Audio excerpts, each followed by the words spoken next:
Manhã Diversa tá de volta agora com a nossa resenha esportiva e bota resenha nisso, que agora aqui ó, a gente tá com um grupo completo. Gabriel Luterbach também veio aqui no estúdio para começar falando de quem? Do Galo? Bom dia, Bárbara. Bom dia, Gustavo. Bom dia, pessoal de casa. Vamos começar falando sobre o Atlético Mineiro, porque o Atlético Mineiro jogou ontem pela partida de ida da terceira fase da Libertadores. Então vamos conferir qual foi o placar. O Milionários tomou as rédeas da partida desde o início, com o Galo defendendo. Que virada deliciosa, porque o Atlético começou perdendo, não foi? Exatamente, o Atlético Mineiro começou perdendo, mas poderia até ter saído com um placar na frente, porque a gente viu ali que teve várias chances. É que o Hulk não estava num dia muito inspirado, e olha que isso não é normal, exatamente. Não é normal o Hulk não estar em um dia inspirado, e o Milionários aproveitou então. O Milionários então, como estava jogando em casa, tomou as rédeas da partida ali no início da partida, mas com o tempo foi... Onde é que tem tanto milionário assim? Exatamente. Quero saber também, mas é na Colômbia. É na Colômbia? O time é da Pensar Colômbia. Que agora são dois. Antes mas, eu assim, tinha que lidar só com o Gabriel Luterbach, agora tem também Gustavo. Eu quero o lugar onde tem milionários, ué.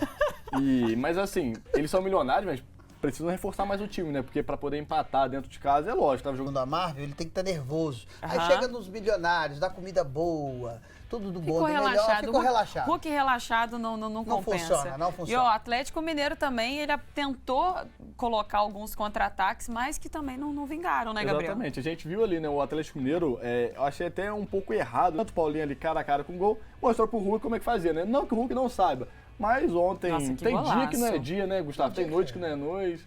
Enfim. Tem dias que você não tá tão bem. Eu que sou um atleta do futebol amador society, eu sei. Tem dias que eu não tô fazendo tanto gol. Tem dia que você não acorda aí eu inspirado. faço no máximo 4. Ah, justo, né? Exatamente. Bem humilde. Como eu falei, então o Atlético Mineiro vai resolver dentro de casa no Mineirão. Então a gente tem a arte aqui para poder mostrar ao pessoal de casa. Vai ser na próxima quarta-feira. Gabriel, eu acho isso arriscado. É aquela coisa, né? É melhor, ok, tá em casa, tem a torcida, mas se pode garantir antes, vai deixar pro final, por quê? Né? Exatamente. Vai ser no Mineirão às 9h30 da noite, como eu falei, com o apoio do torcedor. Como a Bárbara falou, né? É um pouco arriscado, mas jogando fora de casa, respeitando, claro, sempre o rival. Foi um resultado que a gente pode falar que foi um resultado bom, porque... Foi um resultado positivo, mas que, claro, né, considerando o time que é o Atlético, poderia ter sido muito melhor. Vou falar uma coisa óbvia aqui, mas é melhor empatar do que perder. Então, isso, com certeza. Pelo menos empatou ali, vai em casa com o apoio do torcedor. Em casa, com a torcida empurrando o time, vai muito melhor. Exatamente. Sabe quem fez o papel bonito? Foi o Fluminense, que venceu o Flamengo por 2-1 de virada. Então vamos conferir como foi esse jogo. O primeiro tempo foi do Flamengo e o time foi premiado após uma linda jogada de Everton Cebolinha, que tirou Samuel Xavier e Nino para finalizar no fundo das redes.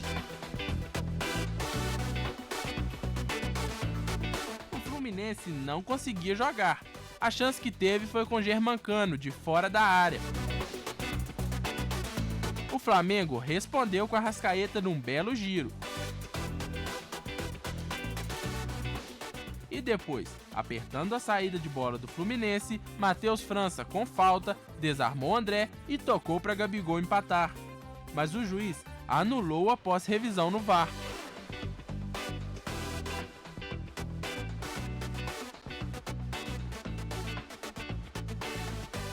No segundo tempo, com as mexidas de Diniz, o Fluminense voltou melhor. E logo no início, o Cano, sempre ele, deixou tudo igual.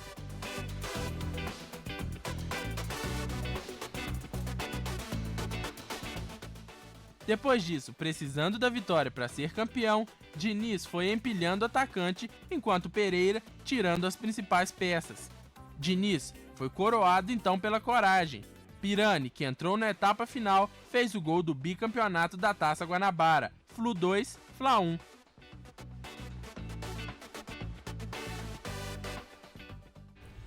Olha, eu queria só entender uma coisa desse. Porque assim, o Gabriel, quando fala dessa vitória, ele não consegue esconder uma certa felicidade. Ele não se controla. Eu não sei se é proposital ou não, mas como diria a avó do Arthur, ele arreganhou as canjicas.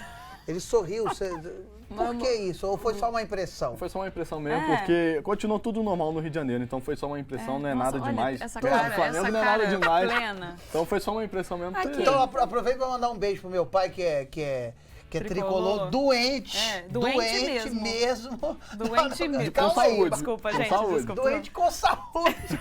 Tricolor doente e tá super feliz aí. Agora, foi falta ou não foi falta? Você discussão de Bom, vocês então dois vamos falar desse jogo, então, Gabriel. Começa aí, então. Vamos começar falando. O primeiro tempo, o Flamengo ele foi melhor do que o Fluminense e eu acho que o Vitor Pereira pegou o Diniz com uma certa surpresa ao escalar ali uma linha de 3 atrás, uma linha de 5 no meio e 2 no ataque. E aí o Flamengo defendia com 5 atrás. E aí o que ele fez? Ele congestionou o meio-campo, que é onde que o Fluminense tem mais força, que o Fluminense se aglomera para poder jogar.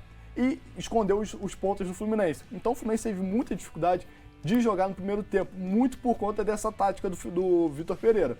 No segundo tempo, o Diniz viu como que o Flamengo estava jogando. O que ele falou? Vou igualar o meio-campo. E aí ele tirou o Keno, colocou o Pirani, tirou o André, botou o André como zagueiro, que tem uma ótima saída de bola, o volante da seleção brasileira, que também joga atrás, e colocou mais um meio-campo, que é o Lima. Então ele congestionou o meio-campo e aí o jogo do Fluminense começou a fluir. E aí foi uma coisa curiosa, porque enquanto o Diniz colocava atacante, o Vitor Pereira tirava as principais peças do Flamengo. E aí que eu acho que foi o ponto-chave do jogo, porque o Fluminense começou a pressionar, até que foi premiado. Não dá para poder tirar Gabigol em um jogo de uma final. Não dá para poder colocar um Mateusão que nunca produziu nada num jogo de final. Então eu acho que aí foi o ponto-chave que o Fluminense soube aproveitar mais do que o Flamengo. Sim, o Flamengo, como você colocou, né, Gabriel, realmente começou a partida muito melhor, não à toa. Abriu o placar e estava conseguindo finalmente mostrar a capacidade e a qualidade que tem, tanto individual quanto coletiva, que é o que eu já não estava conseguindo ver nos últimos jogos. Apesar de manter ali na liderança, né, do grupo no campeonato estadual, em campo mesmo ainda estava faltando. E aí, finalmente, eu consegui ver também esse entrosamento do Vitor Pereira com os jogadores, né? Ele estava sendo atendido, as solicitações estavam sendo, né, devidamente atendidas.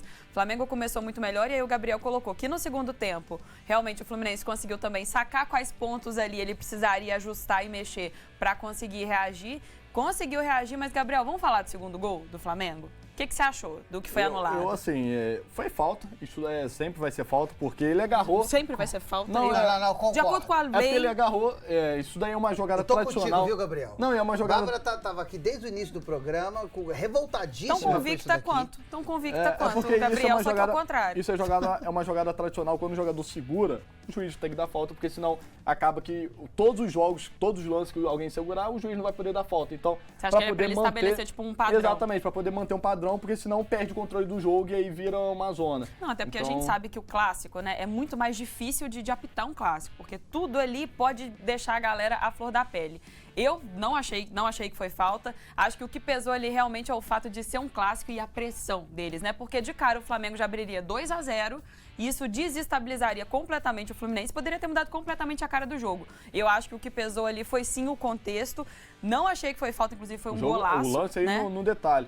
E se ele não marca uma falta dessa, todo mundo que agarrar, o juiz não vai poder marcar. Então, ele tem que fazer isso para poder seguir um padrão. Ali eu achei que, na verdade, Gabriel, foi mais assim, uma insistência do jogador, sabe? Ali, realmente, para mim, uma disputa normal, mas não sou eu que apito o jogo, então assim, né? Só a minha opinião mesmo. Olha, mas sinceramente falando, olhando aqui de novo no detalhe, eu concordo com a Bárbara, viu? Sinceramente falando. E olha que eu não sou assim, eu sou tricolor, é meu time.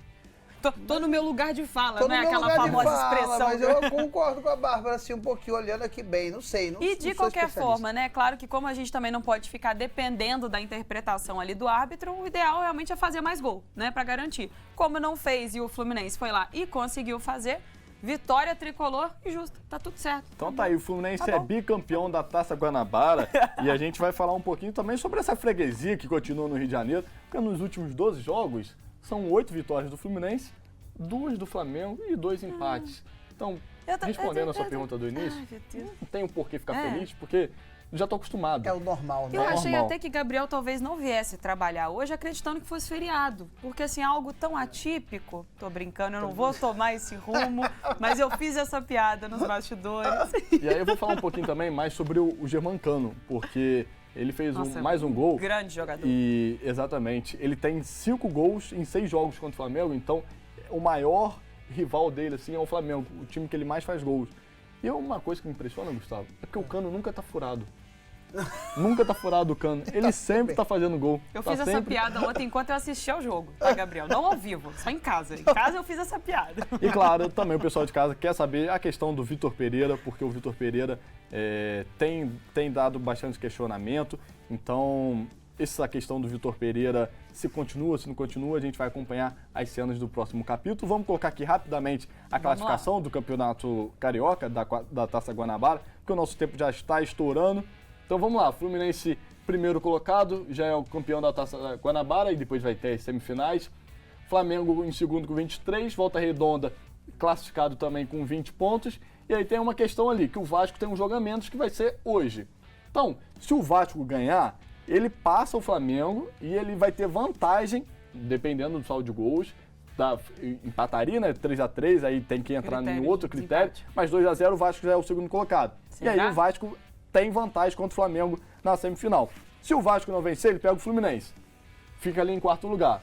E se o Vasco empatar, ele fica em terceiro lugar. E aí quem tem vantagem é o Flamengo na semifinal. Então essa última rodada ainda, que deveria ter sido ontem, né? Porque o Vasco já vai entrar em campo sabendo de quanto que precisa ganhar, se é de 2, se é Tem uma empate. informação Já tem uma informação privilegiada aí, né? privilegiada.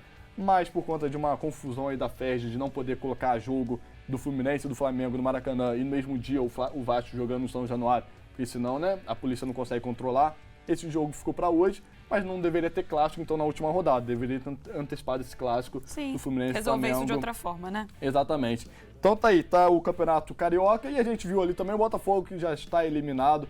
E o Botafogo, enfim, né? Ontem ficou 1-0, não foi? 1-0 para a Portuguesa, então o Botafogo está eliminado do Campeonato Carioca. Que isso? Só notícia triste pro Botafogo há tantos anos, né? E aí, Gabriel? Tem mais alguma informação? Sem informações. Então é com esse lamento que eu vou chamar o intervalo. Daqui a pouquinho a gente volta, tá?